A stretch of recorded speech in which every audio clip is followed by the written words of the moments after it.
So yan mga ka-rides, bali ang dami kasing nagtatanong sa atin kung anong tamang higpit ng ating ayan, fork. Okay? So itong apat na bolt na to, ang tamang higpit natin dyan ay 38 Newton meter. Okay, dito set natin.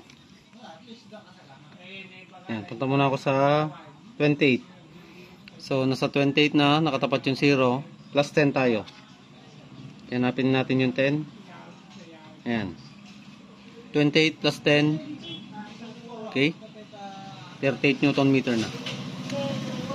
Ayan. Lock natin tong knob. Okay. Tara.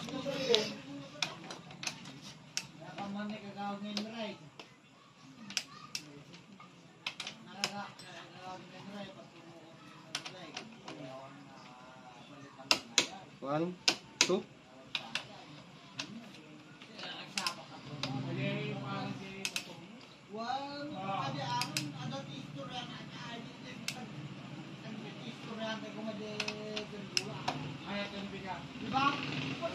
One, two.